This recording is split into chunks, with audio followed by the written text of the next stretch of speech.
ఇప్పుడు మన Nandyal parliament MP గారైన బైరెడ్డి శబరి గారు రెండు మాటలు మాట్లాడారు. అందరికీ నమస్కారం.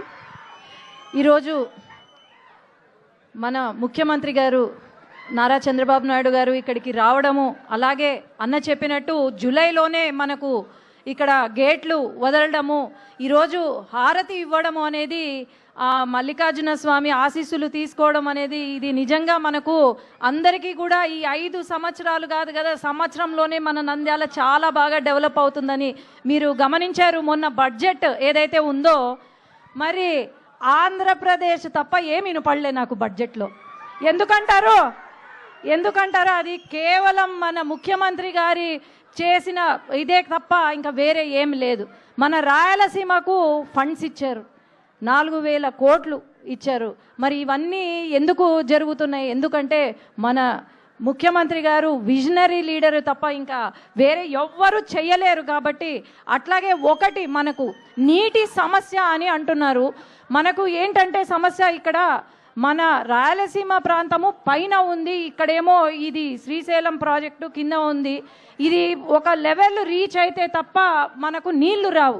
కాబట్టి ఇక్కడ బ్యారేజ్ ఒకటి సార్, ఒక బ్యారేజ్ ఉంటే తప్ప మనకు ఈ నీటి ప్రాబ్లము సాల్వ్ అవ్వదు సార్. అక్కడ ఏంటంటే నేషనల్ హైవే కడుతున్నారు, ఒక ఐకానిక్ బ్రిడ్జ్ కడుతున్నారు. ఆ ఐకానిక్ బ్రిడ్జ్ బదులు మనకు బ్యారేజ్ వచ్చిందంటే దాదాపు 60 TMC నీళ్లు. ల్యాండ్ అక్విజిషన్ ప్రాబ్లం కూడా ఏమీ లేదు సార్, ఆల్రెడీ అయిపోయింది ల్యాండ్ అక్విజిషన్. కాబట్టి సిద్ధేశ్వరం దగ్గర అక్కడ గనుక బ్యారేజ్ పడితే అసలు ఈ నీటి సమస్య అనేది ఉండదు సార్ ఎప్పటికీ కూడా. అవును సార్, నేషనల్ హైవే బదులు సెంట్రల్ గవర్నమెంట్ కూడా it has shown interest for bridge come barrage wear ever there is iconic bridge. అది ఒక్కటే మనకు నీటి సమస్య తీరుతుంది. కాబట్టి సెంట్రల్ సార్ ఆదేశాల మేరకు మనం ముందుకు వెళ్దాం. థ్యాంక్ యూ, ధన్యవాదాలు. మాట్లాడతారు ఇప్పుడు అందరూ ఎదురు చూస్తున్న మన ముఖ్యమంత్రి గారు నారా చంద్రబాబు నాయుడు గారు మాట్లాడతారు. అందరూ కూడా నిశ్శబ్దంగా వినండి. అందరికీ నమస్కారాలు.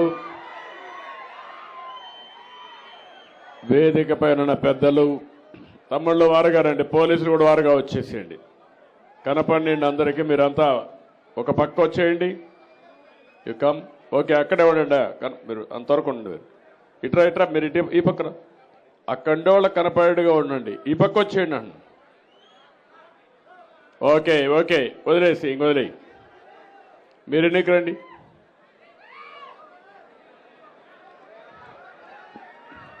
ఏ తమ్ముళ్ళు హుషారుగా ఉన్నారా? ఏమమ్మా ఆడబిడ్డలు మీరు బాగున్నారా? మంచి రోజులు వచ్చాయి. ఇంకా రాబోయే రోజుల్లో అన్ని మంచి రోజులే ఉండాలని మనస్ఫూర్తిగా ఆకాంక్షిస్తున్నా. ఇప్పుడే బ్రహ్మరాంబ మల్లికార్జున స్వామి దర్శనం చేసుకున్నాను.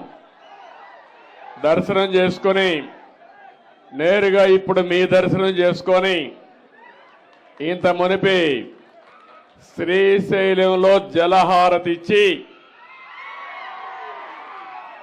మళ్ళీ ఇప్పుడు మడకసరికి వెళ్ళాలి. అక్కడ కూడా పేదవాళ్ల పింఛన కార్యక్రమాలు ఏ విధంగా జరిగాయో సమీక్ష చేయడానికి. మీ ఉత్సాహం చూశాను.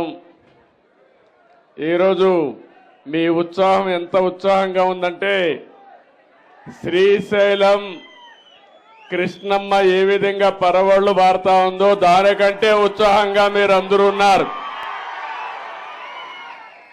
జూలై నెల ఇప్పుడే రాజశేఖర రెడ్డి చెప్పాడు, 20 సంవత్సరాల కంటే ముందు జూలై నెల శ్రీశైలం నిండింది.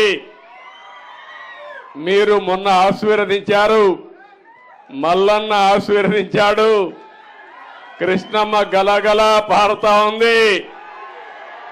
ఇంకా రాయలసీమలో కరువు అనే మాట లేకుండా చేయడం మనందరి సంకల్పం కావాలి. దేనికైనా ఒక దూరదృష్టి ఉండాలి. రాయలసీమలో ఉండి అందరూ ఆలోచించాల్సిన అవసరం ఉంది. ఇది ఎన్టీ రామారావు గారి కళ. మొట్టమొదటిసారిగా కృష్ణా జలాల్ని మిగులు జలాలు మనం వాడుకోవచ్చని చెప్పింది, తెలుగు జాతి అవసరాలకు వాడుకోవచ్చని చెప్పిన ఏకైక నాయకుడు నందమూరి తారక రామారావు గారు.